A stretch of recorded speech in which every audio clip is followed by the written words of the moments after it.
dan sudah ada Ustadz kita, guru kita Ustadz Saiful Rahmat yang sudah berada di antara kita, maka izinkanlah saya untuk membuka acara ini. Bismillahirrahmanirrahim. Assalamualaikum warahmatullahi wabarakatuh. Alhamdulillahirabbil alamin wassalatu wassalamu ala asrofil anbiya'i wal mursalin wa ala alihi wa sahbihi ajma'in. Amma ba'd. Pertama-tama marilah kita panjatkan puji syukur atas kehadirat Allah Subhanahu wa taala karena berkat rahmat dan karunia-Nya kita dapat berkumpul pada sore yang berkah ini. Salawat beriringan salam tak lupa kita ucapkan, kita haturkan kepada junjungan kita, suri tauladan kita, Nabi kita Sayyidina wa Habibina Muhammad sallallahu alaihi wasallam. Allahumma sholli ala Sayyidina Muhammad wa ala ali Sayyidina Muhammad, juga kepada keluarganya, kepada para sahabat-sahabat, dan kepada kita selaku umatnya hingga insyaallah hingga akhir zaman. Hadirin jamaah kajian yang dirahmati oleh Allah, kembali lagi pada kajian rutin yang diadakan oleh Gema Unpad yang bertemakan Tazkiyatun Nafs, dengan pada kesempatan kali ini berjudul Jalannya Para Wali Allah. Insyaallah kajian ini akan diisi oleh guru kita, Ustadz Saiful Rahmat Hafizahullah, yang alhamdulillah sudah berada di tengah-tengah kita. Assalamualaikum Ustadz. Waalaikumsalam warahmatullahi wabarakatuh. Dan semoga Ustadz selalu berada dalam lindungan Allah dan selalu diberikan kesehatan oleh Allah Subhanahu wa taala, baik Ustadz maupun keluarga Ustadz. Amin ya rabbal alamin. Amin amin. Amin. Sebelum kita melangkah lebih jauh, marilah kita berdoa terlebih dahulu agar diberikan kelancaran dan keberkahan pada kajian sore hari ini. Berdoa di tempatnya masing-masing, berdoa dipersilahkan.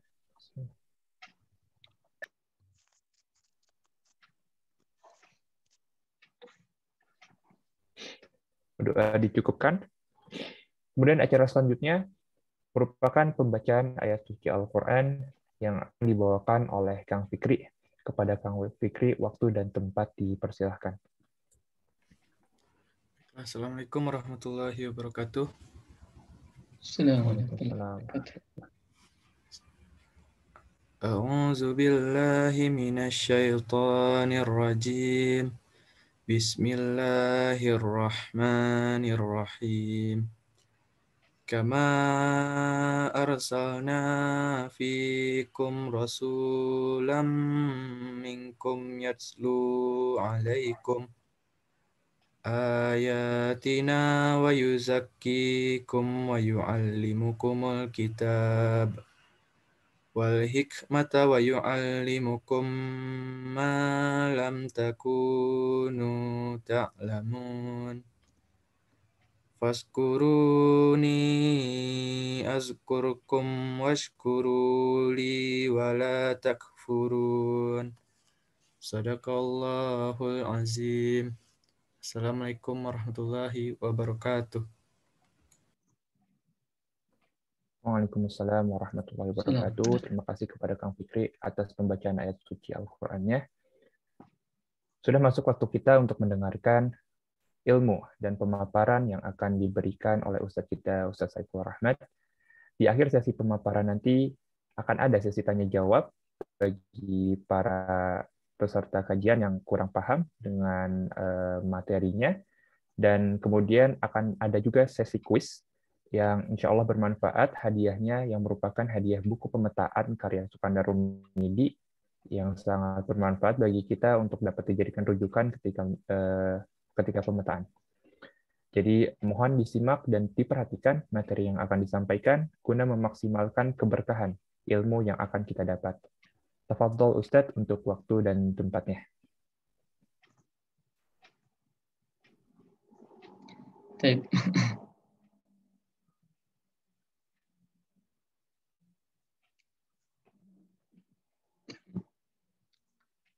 Bismillahirrahmanirrahim. Assalamualaikum warahmatullahi wabarakatuh.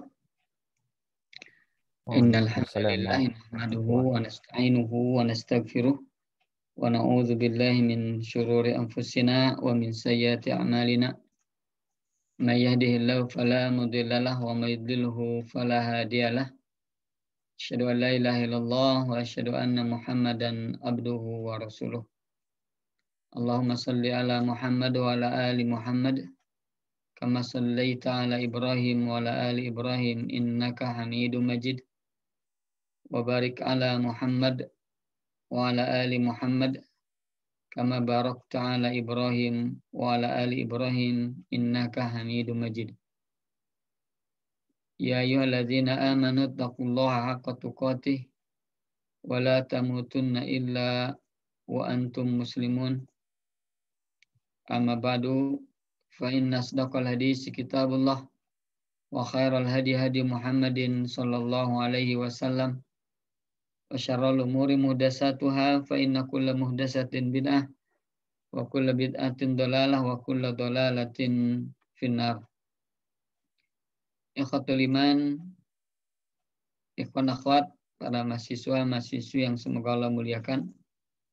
Alhamdulillah Allah Subhanahu wa taala memperkenankan kita untuk bisa menjalani di ibadah-ibadah yang ada di bulan Ramadan ini. Semoga Allah Subhanahu wa taala jadikan apa yang kita lakukan semoga menjadi bagian dari timbangan pemberat, timbangan amal soleh kita di sisi Allah Subhanahu wa taala.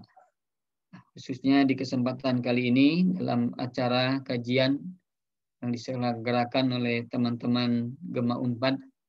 Semoga apa yang dilaksanakan mendapatkan pahala yang berlimpah di sisi Allah Subhanahu wa taala, menjadi penggugur dosa dan peningkat derajat teman-teman semua dan kita semua mudah-mudahan, serta semoga Allah Subhanahu wa taala istiqomahkan kita untuk beramal soleh, menggapai ridhonya, sehingga Allah masukkan kita ke dalam surganya yang penuh dengan kenikmatan. Insyaallah amin ya rabbal alamin.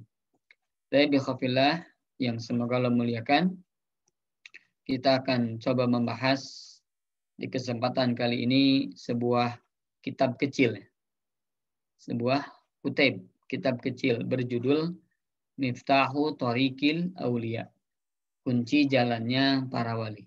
Baik, kita akan coba atau saya coba sharekan materi yang akan dibahas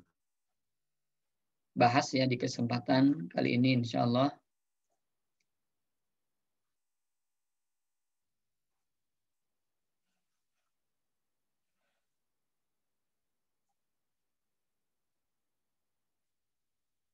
Baik, mudah-mudahan terlihat ya insyaallah.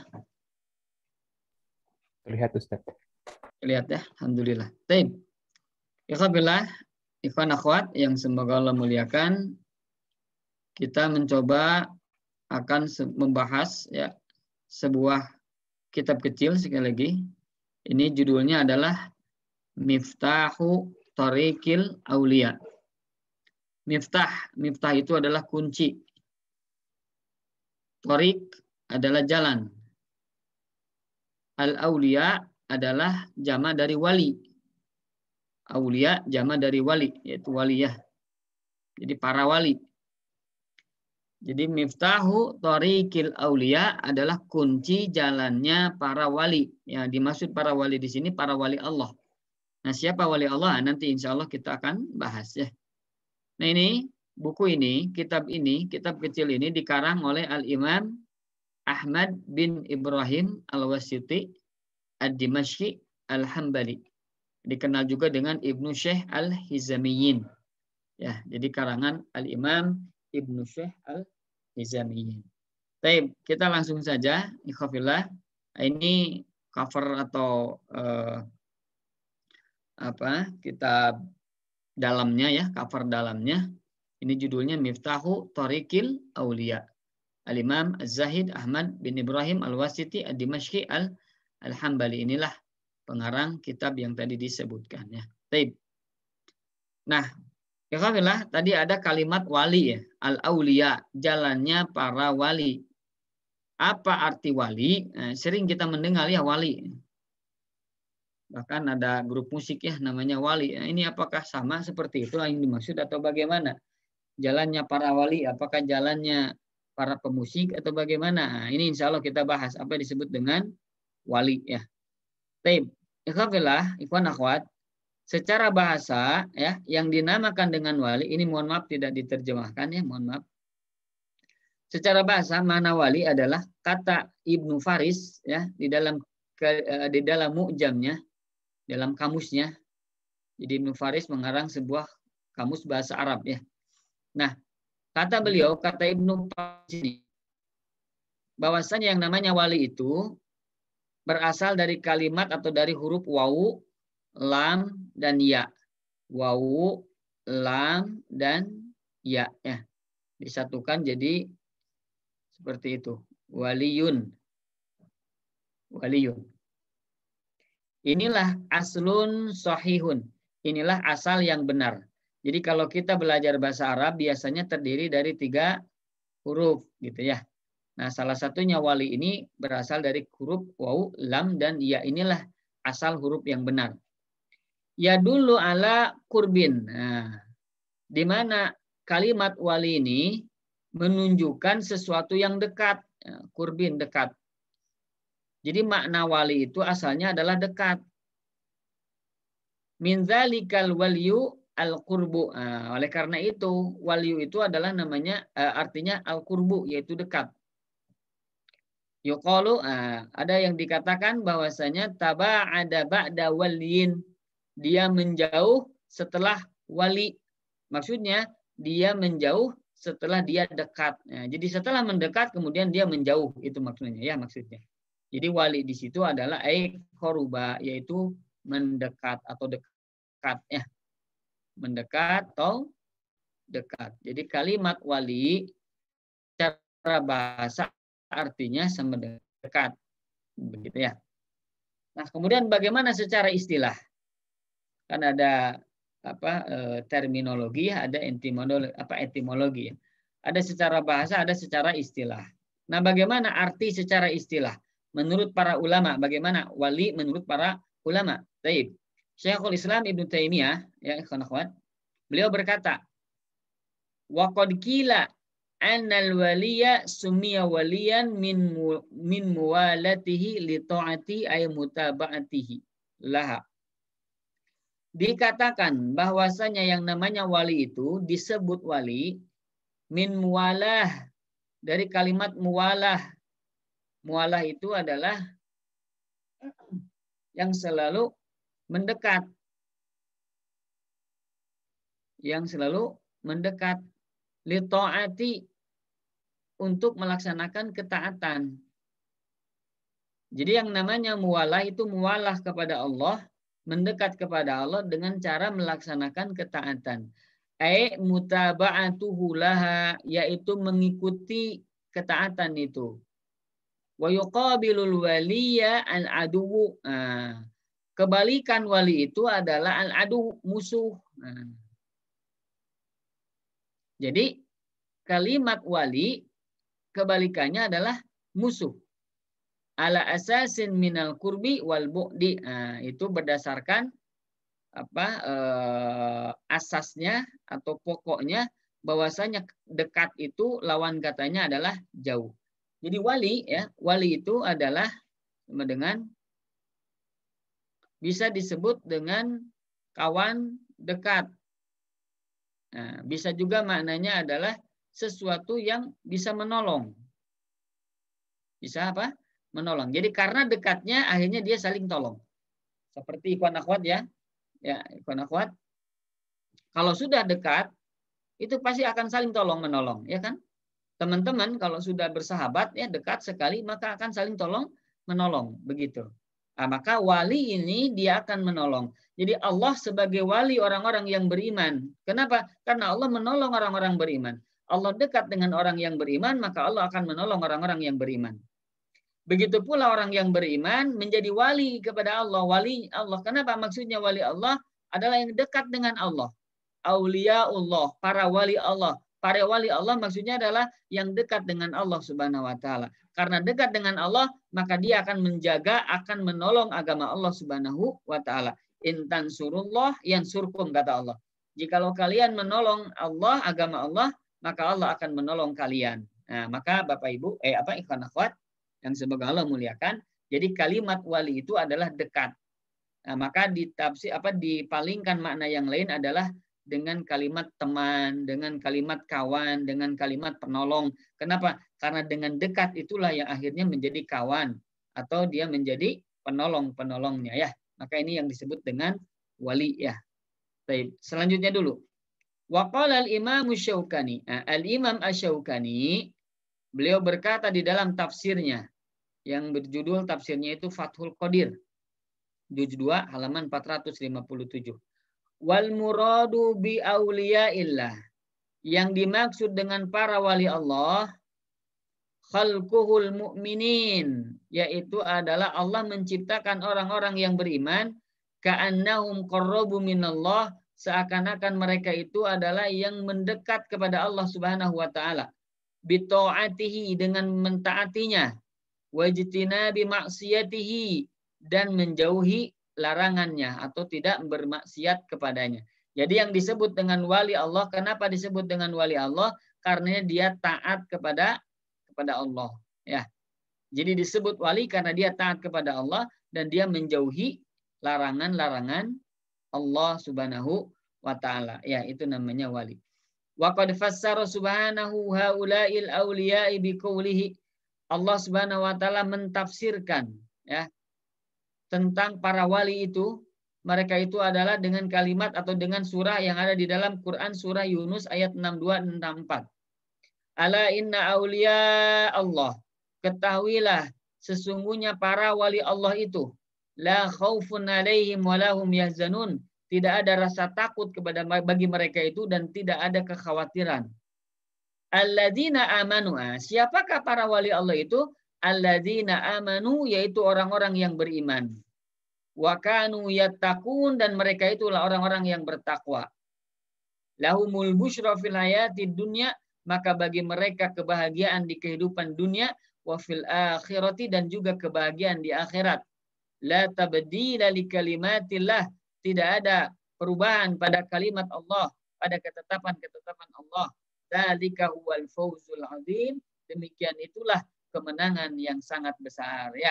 Jadi Bapak Ibu, ikhwan akhwat yang semoga Allah muliakan, disebut wali itu karena mereka taat dan takwa kepada Allah Rabbul Alamin. Demikian ya. Sehingga mereka Allah tolong, sehingga Allah berikan kepadanya kebahagiaan dunia dan akhirat. Ya, demikian ya. Nah, kemudian juga waqad bayyana Allah Subhanahu wa taala, Allah Subhanahu wa taala menjelaskan di dalam kitabnya dan juga sunnah Rasulullah Shallallahu Alaihi Wasallam menjelaskan anna lillahi awliya'a, bahwasanya Allah memiliki para wali. Nah, jadi Allah memiliki para wali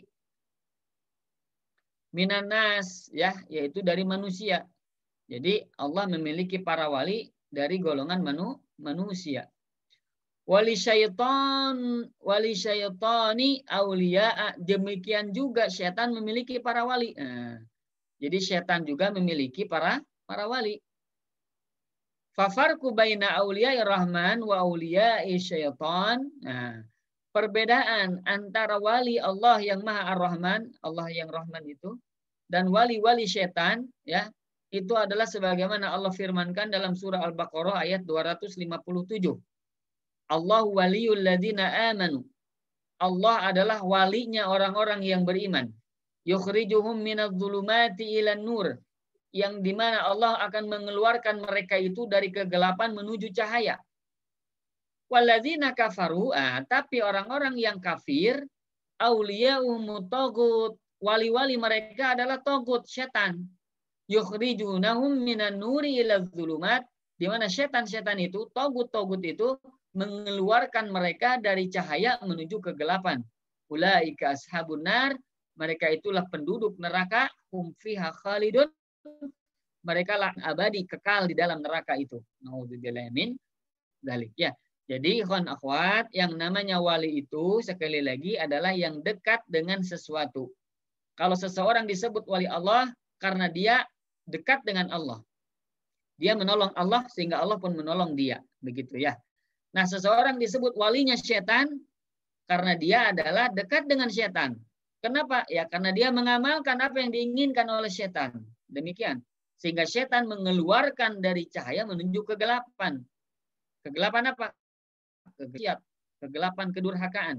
Maka orang yang sudah gelap, naudzubillah min dzalik, ya, dia sudah tidak ada lagi hati nurani. Dia akan berani membunuh orang dengan sadis, kan gitu ya. Sekarang banyak orang yang gara-gara sepele bisa membunuh orang, naudzubillah min dzalik. Pacaran, kemudian akhirnya hamil, kemudian meminta pertanggungjawaban karena sudah gelap hatinya, dibunuh. Allah musta'an. Ya, kenapa seperti itu? Ya karena hatinya gelap. Kenapa gelap? Ya karena dia menjadi walinya setan dan setan menjadi wali dia. Kalau dia menjadi wali, kalau setan menjadi wali, maka setan akan mengeluarkan dari cahaya menuju kegelapan. Maka akhirnya dia menjadi orang yang gelap mata, gelap hati. Dia berbuat sesuatu sesuai dengan apa yang dia inginkan, hawa nafsunya. Tidak sesuai dengan apa yang diinginkan oleh orang lain dan oleh Allah Subhanahu wa Ta'ala. Waliyadu billah. Ini sedikit ya tentang pengertian wali. Jadi yang tadi disebut dengan miftahu thoriqil auliya, jalannya para wali, ya, yang disebut adalah jalannya para wali Allah, ya, bukan jalan para wali syaitan. Bagaimana menempuh jalannya para wali Allah itu? Bagaimana agar kita dekat dengan Allah sehingga Allah akan dekat dengan kita? Nah, inilah di dalam kitab ini insya Allah akan dibahas, ya. Ya, kami ini tadi sebetulnya menjelaskan wali bukan di kitabnya, ya. Ini saya mengutip di dalam kitab-kitab yang lain. Nah, siapakah beliau? Dimaksud dengan beliau ini adalah yang mengarang kitab ini, ya, yang mengarang kitab Miftahu Thoriqil Auliya, kunci jalannya para wali. Beliau adalah Al-Imam Ahmad bin Ibrahim Al-Wasiti Ad-Dimashqi Al-Hambali, atau disebut dengan Ibnu Syekh Al-Hizamiyin. Beliau adalah ayahnya seorang guru dari kelompok Sufi Ahmadiyah. Jadi seorang kelompok Ahmadiyah. Jadi sempalannya aliran-aliran yang sesungguhnya seorang guru dari kelompok Sufi Ahmadiyah. Nah, beliau semasa kecil tumbuh di kalangan mereka. Nah, jadi Al-Imam Ahmad bin Ibrahim ini, ya, seorang penulis ini yang menulis kitab Jalannya Para Wali ini, dulunya adalah seorang Sufi. Kelompoknya kelompok Ahmadiyah. Jadi banyak ya Sufi itu, ada yang Sanusiyah, ada yang Qadariyah, ada yang Tijaniyah dan lain sebagainya. Salah satunya adalah Ahmadiyah. Ini wallahualam beda ya dengan Ahmadiyah yang Mirza Ghulam Ahmad. Bukan Mirza Ghulam Ahmad yang dimaksud, ini adalah sufinya kelompok yang didirikan oleh seorang yang namanya Ahmad, ya, tapi bukan Imam Ahmad, ya. Ini ada orang sufi yang lainnya, pokoknya disebut Ahmadiyah. Nah, seorang ayahnya itu seorang guru di aliran sufi ini, demikian. Tapi bagi menjadi besar, ya, Al-Imam Ahmad bin Ibrahim ini yang mengarang kitab ini, ketika beliau dewasa atau besar, ya, beliau ternyata banyak belajar kepada para ulama yang lain sehingga tahu bagaimana kesalahan, kekeliruan dari Sufi Ahmadiyah ini. Demikian, ya. Jadi akhirnya maka beliau mengarang kitab ini, Miftahu Thoriqil Auliya, kunci jalan para wali. Kenapa? Karena orang-orang Sufi memandang wali itu dengan cara, atau menjadi wali itu dengan cara yang tidak sesuai dengan sunnah Nabi Shallallahu Alaihi Wasallam. Seperti contohnya berzikir sekian ribu kali, bahkan puluhan ribu kali, ya.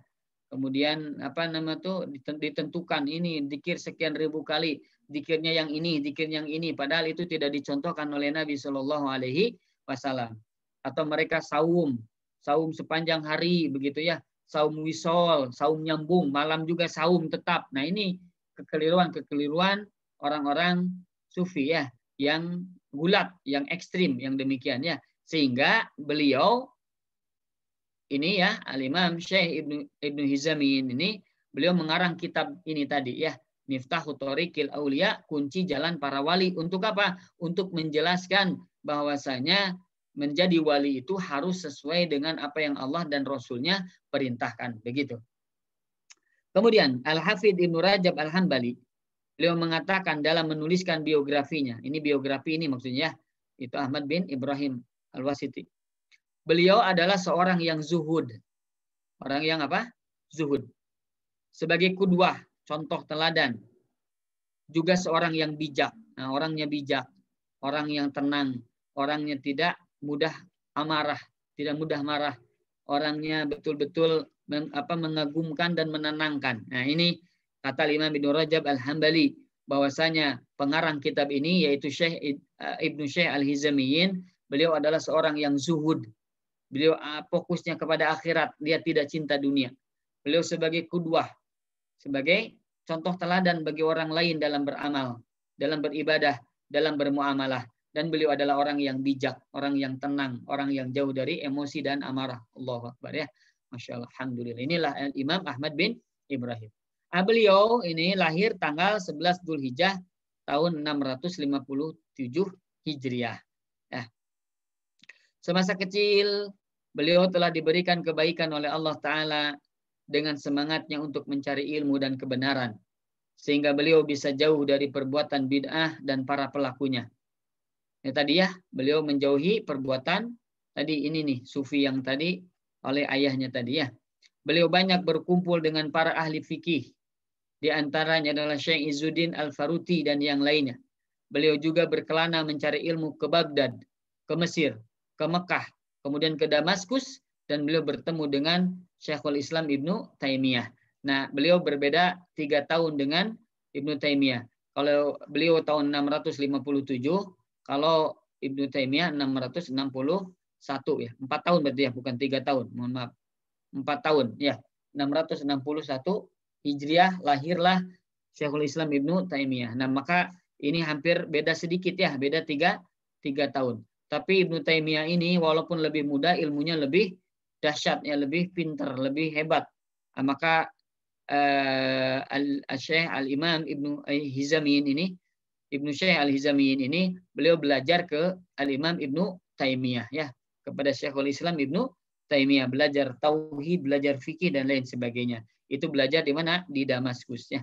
Maka alhamdulillah beliau meniti jalan yang sesuai dengan jalannya para nabi, jalannya nabi dan para sahabat ya. Itulah sedikit ya biografi tentang penulis kitab ini yang bernama Al-Imam Ahmad bin Ibrahim atau dikenal dengan Ibnu Syekh Al-Hizamiyin ya. Demikian. Kemudian langsung kita mukadimahnya ya. Ini mukadimahnya. Jadi kita langsung Jadi kitab ini hanya sedikit ya. Jadi ada mukadimah. Saya mohon maaf ini tidak dicantumkan ya. Kemudian ada pasal-pasal. Pasal 1 sampai 8 kalau tidak salah ya. Jadi ada 8 pasal. Pasal 1 sampai 8 ya. Mudah-mudahan 8 pertemuan, 9 pertemuan dengan mukadimah mudah-mudahan selesai insya Allah ya. Jadi hanya sedikit, maka disebut kutub, kitab kecil begitu. Nah, sekarang kita akan membahas bab mukadimah. Bab apa? Mukadimah ini.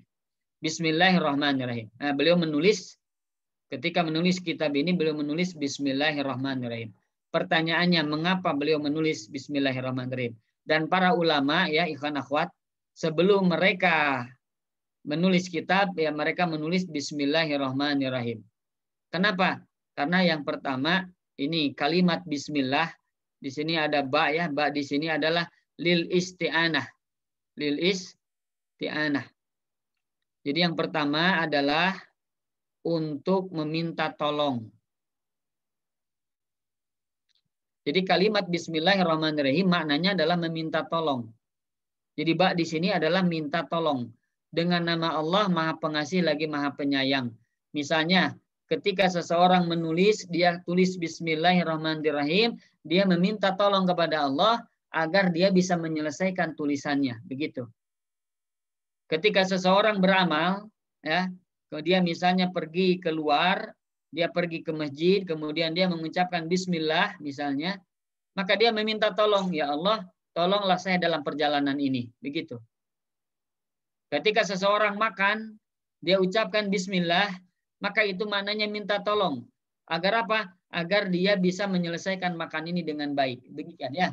Jadi yang pertama, kenapa Bismillahirrahmanirrahim? Itu maknanya meminta tolong. Jadi para ulama kalau kita melihat ya, di setiap buku mereka menulis awal mula dengan kalimat Bismillah. Kenapa? Karena mereka meminta tolong kepada Allah agar mereka diberikan kekuatan oleh Allah Subhanahu wa taala untuk menyelesaikan buku yang mereka tulis, begitu. Maka ketika kita pun misalnya taklim, kajian, maka kita sebelum ini kita minta tolong kepada Allah dengan ucapkan Bismillahirrahmanirrahim. Minta tolong agar apa? Agar Allah bisa memberikan kepada kita kekuatan. Selesai kajian, beres, kita kuat. Karena orang banyak yang tidak kuat kajian. Baru 10 menit mata sudah dalig-degan. Apa dalig-degan? Mata sudah 5 watt. Ya. Apa yang namanya tuh? Ini bokong sudah tidak kuat begitu ya. Singsiremen, apa singsiremen? Kesemutan.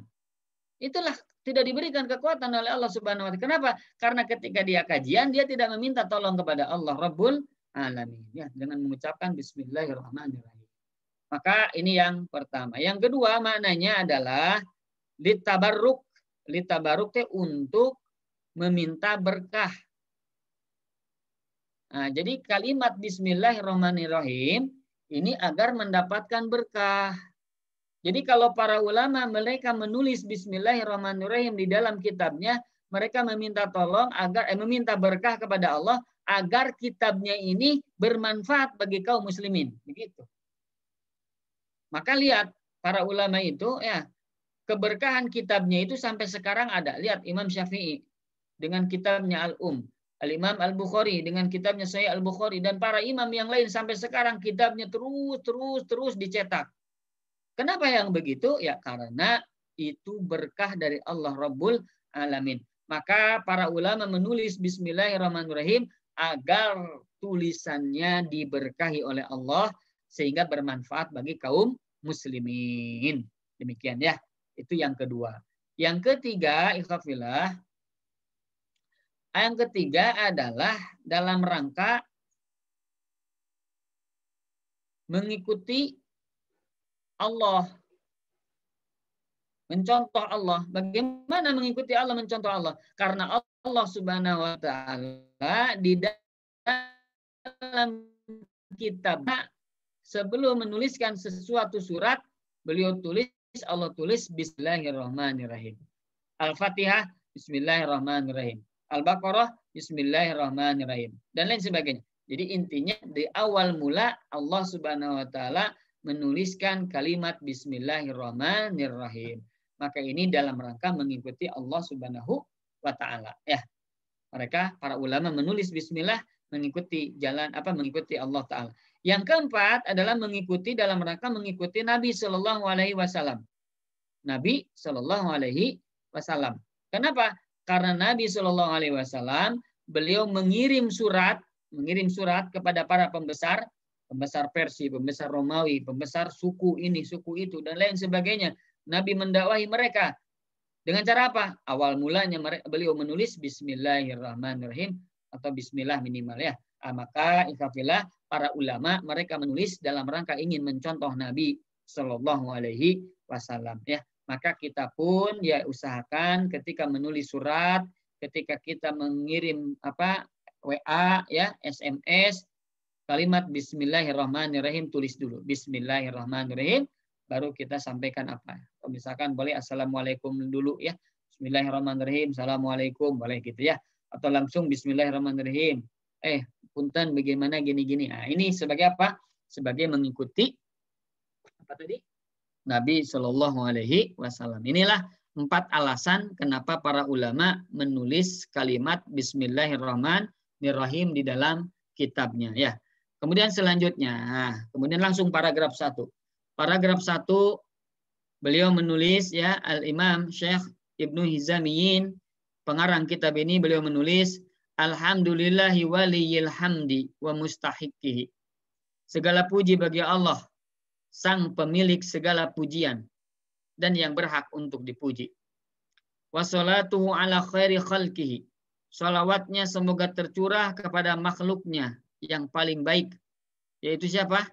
Muhammadin nabiyyi wa alihi wa sahbihi yaitu Nabi Muhammad Shallallahu Alaihi Wasallam, juga kepada keluarganya dan para sahabatnya. Nah, Bapak Ibu, ikhwan akhwat, maka paragraf 1 ini diajarkan ya, kesimpulannya pertama, sebelum berkhutbah, sebelum membuka rapat, sebelum berkata-kata formal, setelah bismillah dalam menulis, maka hendaklah seseorang mengucapkan hamdalah dan sholawat kepada Nabi Shallallahu Alaihi Wasallam, karena ini adalah sunnah Nabi Shallallahu Alaihi Wasallam ya. Jadi kalau misalnya kita mau membuka acara, kita buka Alhamdulillahirabbil alamin. Misalkan begitu ya, hamdan katsiran thayyiban mubarakan fih, begitu. Atau alhamdulillahilladzi arsala rasulahu bil huda wa dinil haq, dan lain sebagainya. Itu ucapkan hamdalah. Kenapa? Karena kata Nabi Shallallahu Alaihi Wasallam, kullu amrin dzibalin, setiap perkara yang memiliki keutamaan, memiliki kebaikan, la yubda'u fihi bismillah, atau dalam riwayat yang lain bihamdillah, kemudian di dalamnya tidak ada kalimat hamdalah, tidak diucapkan kalimat hamdalah, fahuwa aqta, maka yang demikian itu terputus. Yang demikian itu apa? Terputus dari rahmat dan berkah Allah Subhanahu wa taala ya. Jadi kalimat bismillah dan hamdalah ini baiknya kita ucapkan dan kita tulisnya di dalam sesuatu yang formal begitu. Kemudian juga kita sholawat. Kenapa? Karena Nabi SAW begitu mencintai kita ya. Nanti insya Allah. Tidak ada yang kedua, tidak ada pujian yang berhak kita peroleh. Semuanya hanya milik Allah. Maka jika dipuji, ucapkan alhamdulillah ya. Jadi ketika kita dipuji, kamu pinter deh. Apa yang kita ucapkan? Alhamdulillah ya. Jangan ucapkan apa misalnya, atuh saya teh atuh sahapa dulu dong ibunya ayahnya. Jangan. Tapi ucapkan apa? Alhamdulillah. Atau kita jangan mengucapkan seolah-olah merendah. Seolah-olah merendah. Padahal itu teh dalam rangka malu dipuji. Enggak usah malu. Ketika kita dipuji, kamu pintar, kamu soleh, kamu baik. Kita ucapkan alhamdulillah. Nah kebanyakan kita, saya mah biasa aja. Nah itu enggak boleh begitu. Saya mah enggak begitu, enggak seperti yang tadi kamu katakan. Jangan. Ucapkan saja alhamdulillah. Segala puji bagi Allah Rabbul Alamin. Inilah pengakuan bahwasanya apa yang dia lakukan, kebaikan yang dia peroleh, kebaikan dia laksanakan, itu adalah dari Allah Subhanahu wa ta'ala. Maka tidak ada pujian yang berhak dia miliki. Pujian itu hanyalah milik Allah Subhanahu wa ta'ala. Ini yang kedua. Yang ketiga, Nabi begitu mencintai kita, maka hendaklah kita banyak bersolawat kepadanya. Ya, jadi banyak sekali hadis-hadis yang menggambarkan bagaimana cinta Nabi kepada umatnya. Salah satunya beliau pernah dikatakan ya oleh Aisyah radhiyallahu anha, beliau pernah meminta doa kepada Nabi, ya Rasulullah, ud'ullah li, doakanlah kepada Allah untukku ya Rasulullah.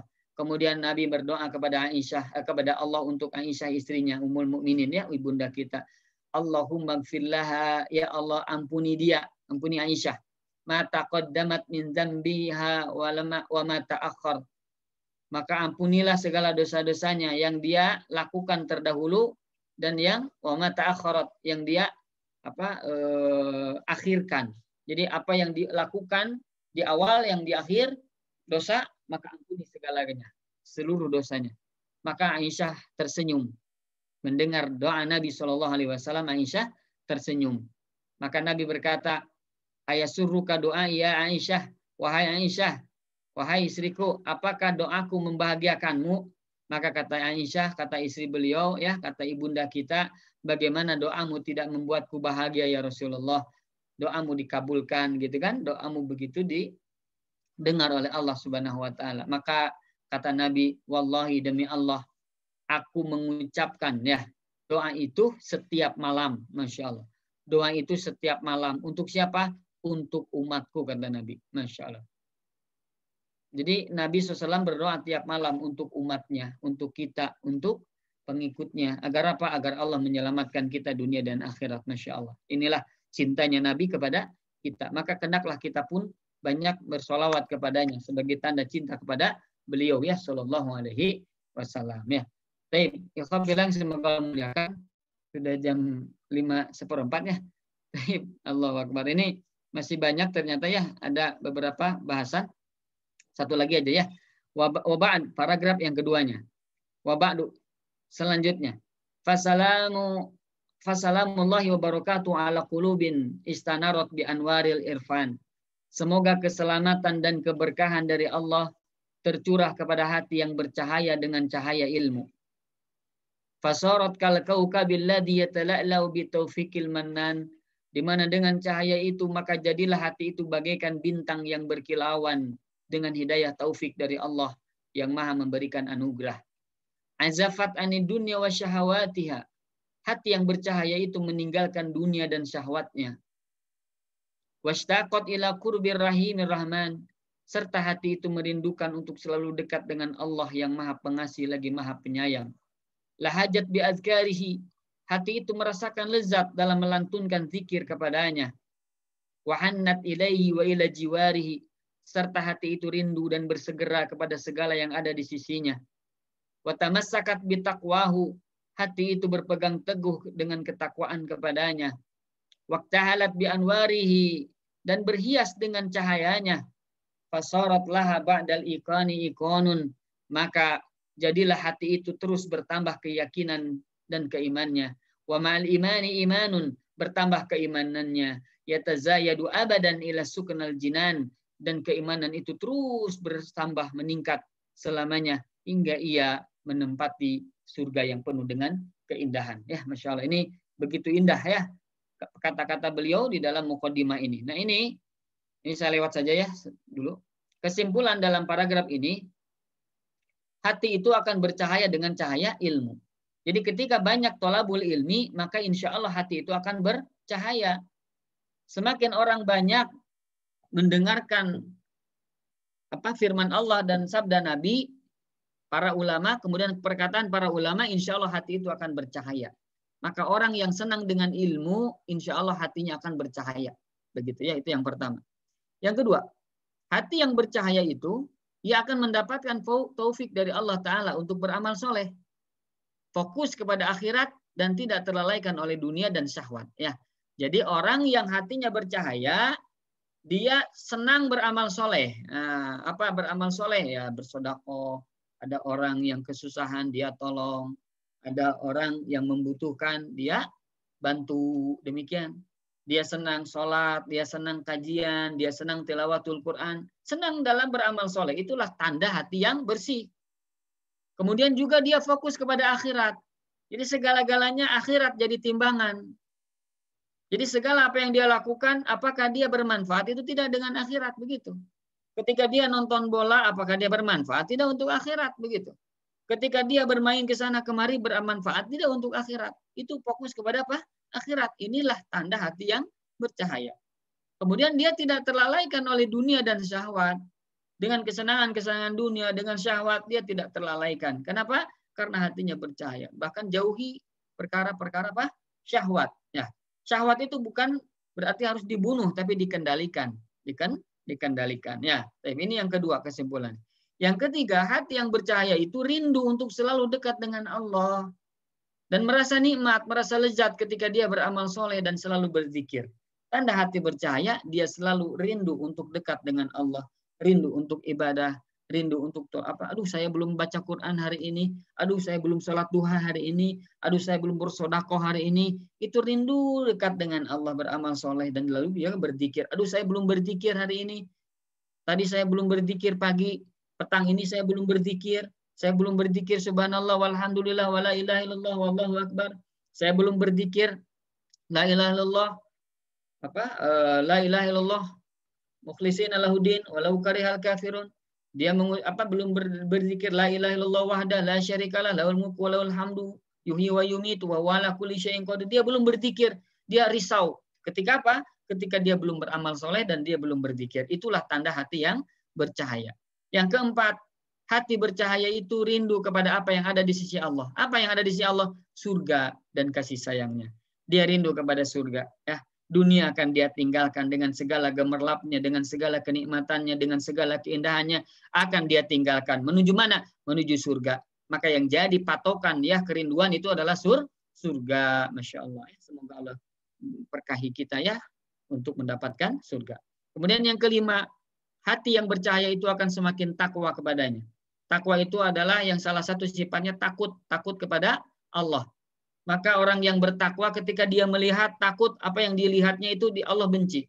Orang yang takwa itu ketika dia mendengar takut Allah itu membenci apa yang dia dengar. Jadi dipilah-pilih. Ketika dia melihat, Allah benci tidak. Ketika dia mendengar, Allah benci tidak. Ketika dia berucap, Allah benci tidak. Itulah tanda orang yang bertakwa. Sebelum berbuat, sebelum beramal, dia introspeksi dulu. Beda dengan orang kafir, dengan orang munafik, dengan orang fasik, orang yang ahli maksiat. Bekerja dulu, beramal dulu, ya berbuat dulu, baru dipikirkan bagaimana baik buruknya. Itulah tanda orang-orang yang fasik. Tapi orang yang beriman, orang yang bertakwa, orang yang hatinya punya cahaya, dia introspeksi dulu sebelum berbuat. Apakah ini manfaat atau tidak? Apakah Allah akan ridho atau tidak? Apakah Allah benci dia atau tidak? Dia jaga segalanya dari kebencian Allah. Jaga mulutnya dari memasukkan makanan yang haram. Jaga kakinya jangan sampai melangkah kepada tempat yang Allah benci. Demikianlah tanda hati yang bercahaya. Ya. Kemudian yang keenam, hati bercahaya itu akan selalu meningkat keimanannya dan keyakinannya sehingga Allah tempatkan pemiliknya ke dalam surga. Terus menambah keimanannya. Hari ini, hari esok dia bertambah terus keimanannya. Keyakinannya semakin yakin kepada akhirat, semakin yakin bahwa Allah itu Maha Pengasih, Maha Penyayang. Semakin yakin bahwa suatu saat dia akan pergi meninggalkan dunia ini, meninggalkan alam semesta ini, meninggalkan kawan-kawannya, meninggalkan saudaranya, orang-orang yang dicintai dia tinggalkan. Menuju siapa? Menuju Allah Rabbul Alamin, sehingga meningkat terus keimanannya. Masya Allah. Inilah tanda hati yang bercahaya. Ya. Tanggunglah ya, sedikit lagi nih. Paragraf yang ketiga. Lau ra'aitahum ya akhi, lawajadta qauman arwahum ilallahi azza wa jalla bisyuki ta'irah. Jika engkau melihat mereka yang memiliki hati percaya itu, maka kau akan dapati sekumpulan manusia yang ruhnya menuju Allah Azza wa Jalla terbang dengan penuh kerinduan. Wa badanuhum bi ta'ati 'amirah. Badan mereka selalu melakukan ketaatan. Wa nufusuhum ala aqdiyatil azizi sabiratun. Dan jiwa mereka selalu sabar ketika menerima ketetapan dari Allah yang Maha Perkasa. Yasumuna idza aftaran nas. Mereka saum ketika manusia makan minum. Wa yaqumuna fid dayaji ila tijaratil muamalati khasyatal iflas.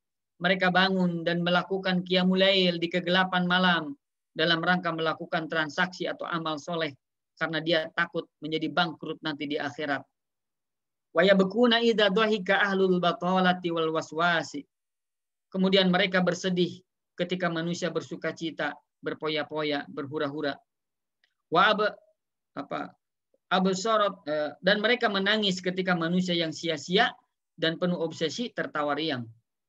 Absarat qulubuhum min 'azamati maulahum. Hati mereka bisa melihat keagungan majikan mereka yaitu Allah Rabbul Alamin. Ma yakhfa 'alal a'yuni dhahirah. Ketika mata lahiriah tidak bisa melihatnya.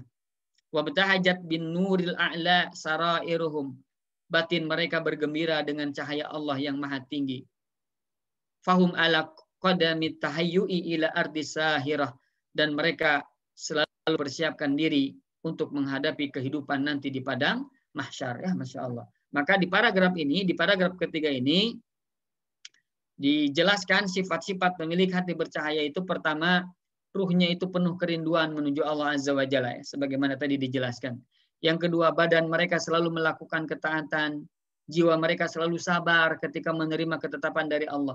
Sabar mendapat ujian. Sabar ketika mereka diberikan sakit. Sabar ketika mereka mendapatkan musibah. Sabar ketika apa yang tidak mereka sukai ternyata menimpa mereka. Inilah orang-orang yang tandanya hati bercahaya. Demikian ya. Kemudian yang ketiga, mereka itu saum ketika manasa makan minum.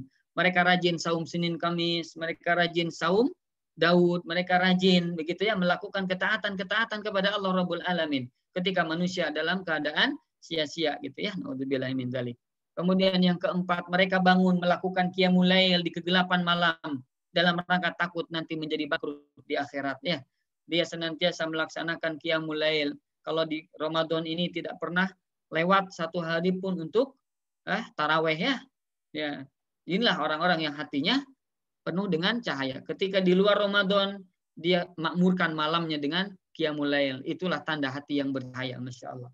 Kemudian mereka bersedih ketika manusia berhura-hura. Orang-orang berhura-hura, mereka bersedih. Kenapa? Karena takut dosa-dosanya tidak diampuni oleh Allah Subhanahu wa taala.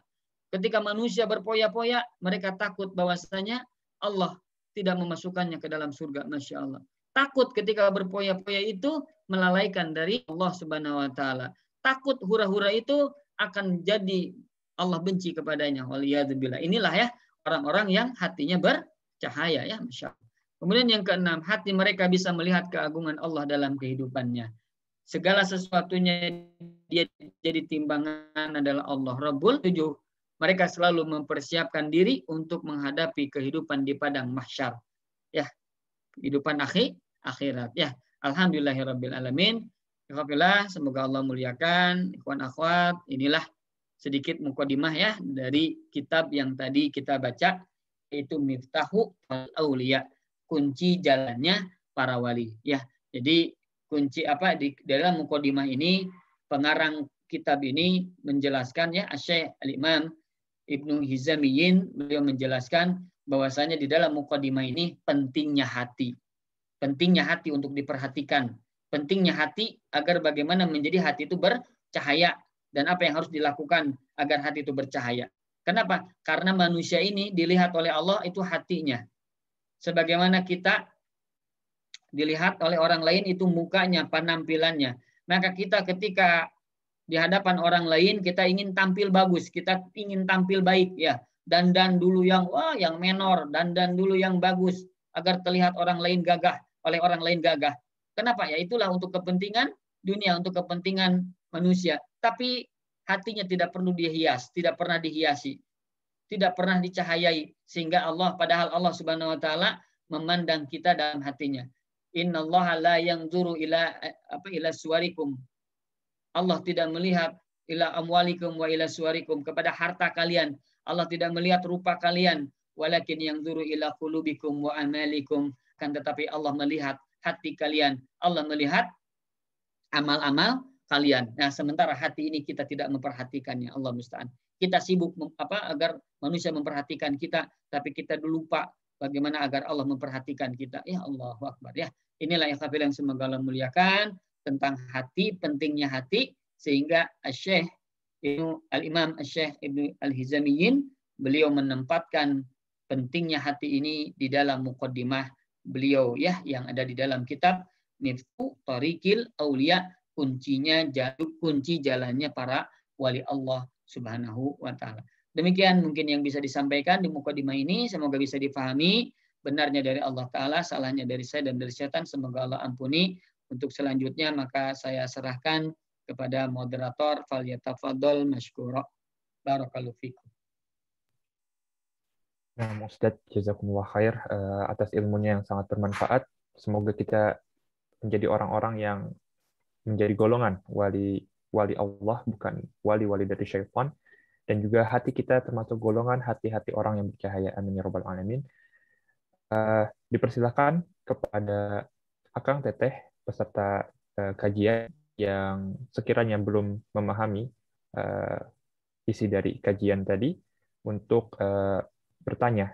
Dibatasi satu pertanyaan dikarenakan waktu yang cukup terbatas. Tafadhol.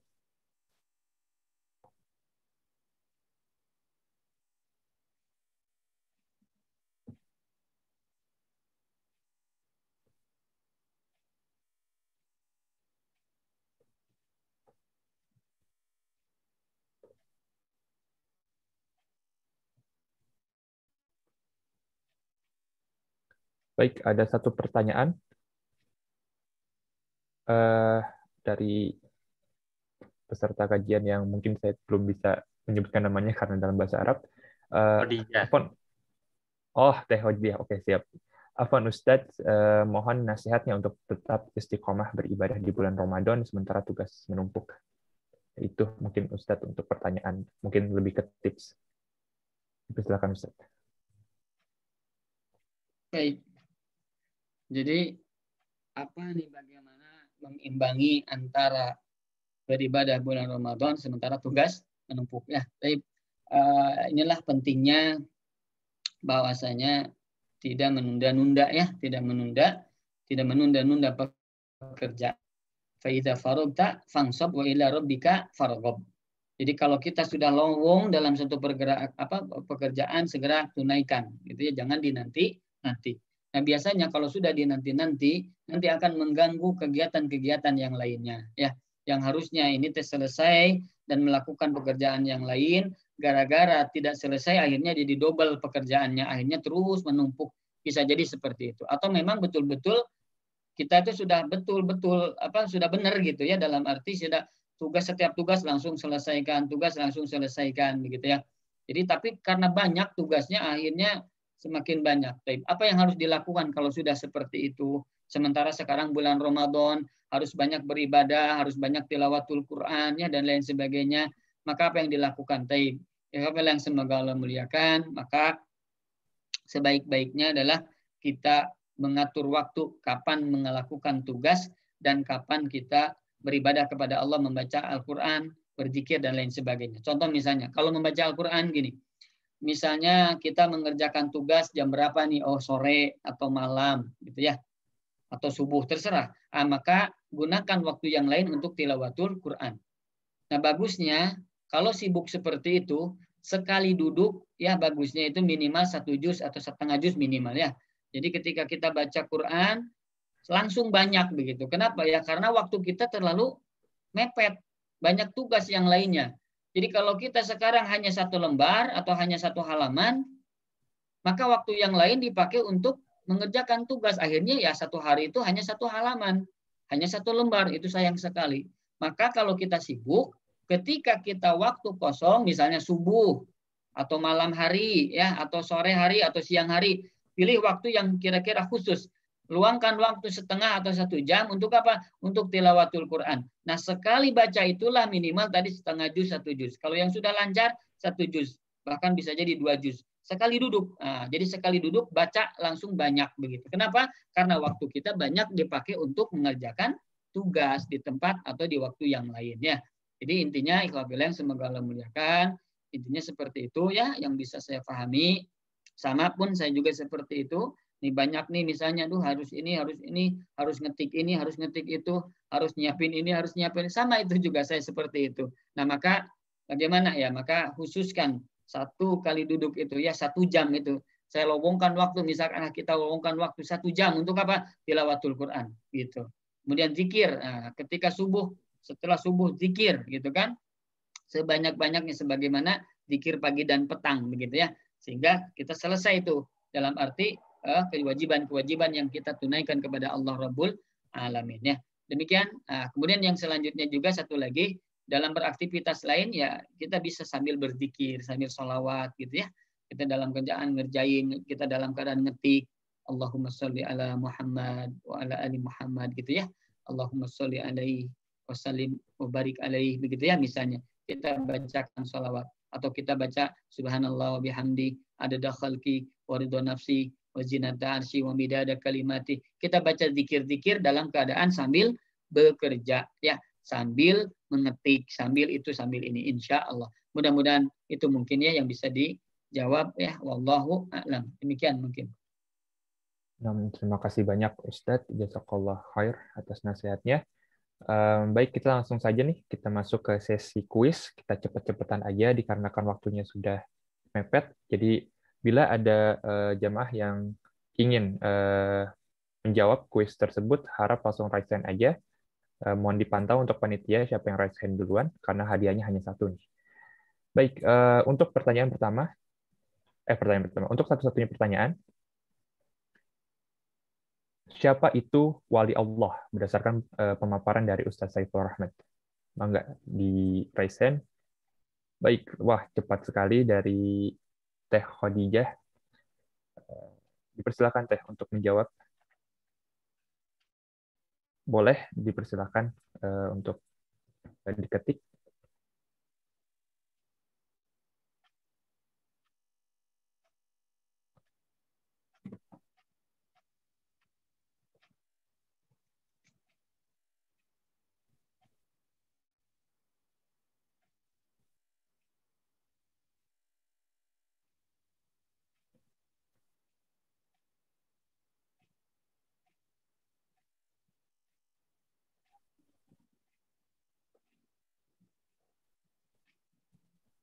Baik, jawaban dari Teh Dija adalah mereka yang beriman dan taat kepada Allah, menjalankan perintah Allah dan menjauhi larangannya.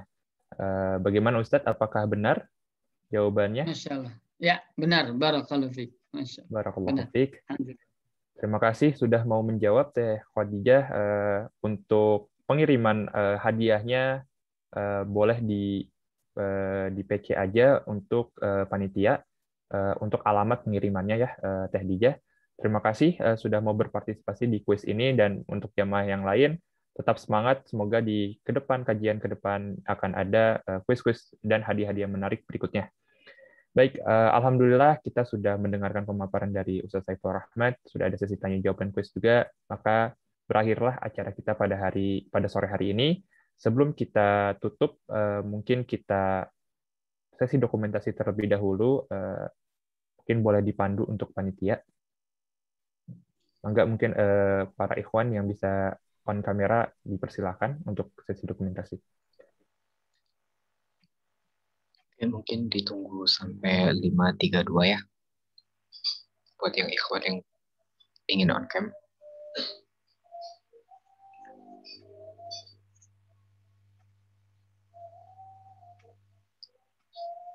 Oke, berhubung udah 5.32, mungkin langsung saja. 1, 2, 3. Oke, terima kasih. Saya kembalikan lagi ke MC.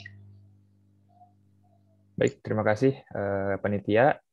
Demikian berakhirnya acara pada sore hari ini. Sebelum kita tutup, semoga acara pada sore hari ini, kajian pada hari ini dapat menambah wawasan kita, dapat menambah ilmu dan rezeki kita, serta menjauhkan kita dari hal-hal yang dilarang oleh Allah Subhanahu wa taala. Amin ya rabbal alamin. Saya MC pamit undur diri. Kita tutup dengan doa kafaratul majelis. Subhanakallahumma wa bihamdika asyhadu an la ilaha illa anta astaghfiruka wa atubu ilaik. Assalamualaikum warahmatullahi wabarakatuh. Terima kasih banyak Ustadz Saiful Rahmat. Waalaikumsalam. Ya, sama-sama. Ya, syukran ya. Waalaikumsalam warahmatullahi Baik, wabarakatuh. syukron Terima kasih, Ustadz. Ustadz. Waalaikumsalam warahmatullahi wabarakatuh. Terima kasih Ustaz. Terima kasih Ustaz. Sama. Selamat berbuka teman-teman.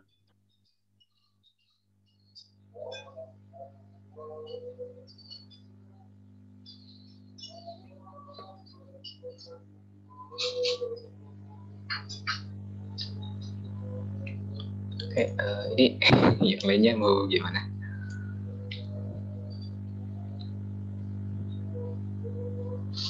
Masih belum buka, mungkin Zah berbuka dulu aja Zah. Belum Udah kok tadi. Santai. Jadi mau ada. Assalamualaikum. Waalaikumsalam. Waalaikumsalam. Ditunggu bukunya Teh. Waalaikumsalam. Jadi ini mau ada eval atau enggak dari Raffi dulu mungkin? Kalau dari aku mungkin nggak ada ya untuk evaluasi. Cuman mungkin mau menyampaikan aja nih dari Kang Arkan biasanya bila ada kajian ke depannya mungkin dipersilahkan teman-teman yang lain untuk jadi MC gitu, karena untuk menambah pengalaman juga. Paling itu aja sih dari aku, kayaknya nggak ada evaluasi yang berarti. Oke, mungkin selanjutnya dari Zafran gimana?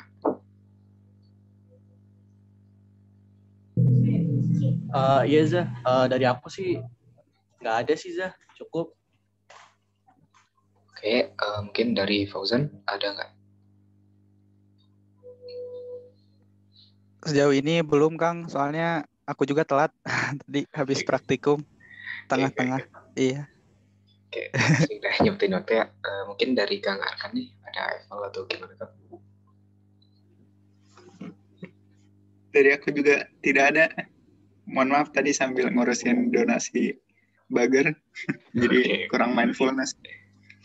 Oke, mungkin kalau dari aku ini ya belum ada sih. Kalau ada nanti aku sampaikan. Terima kasih terutama buat Raffino nih udah mau jadi MC. Paling supaya udah siap-siap buka juga ya yang lainnya. Aku tutup aja. Assalamualaikum warahmatullahi wabarakatuh. Waalaikumsalam. Waalaikumsalam warahmatullahi Terima kasih semuanya. wabarakatuh. Iya, makasih. Besok MC bisa Zafran atau Fauzan. Mantap, bisa. Oke, aku in aja ya. Oke, boleh.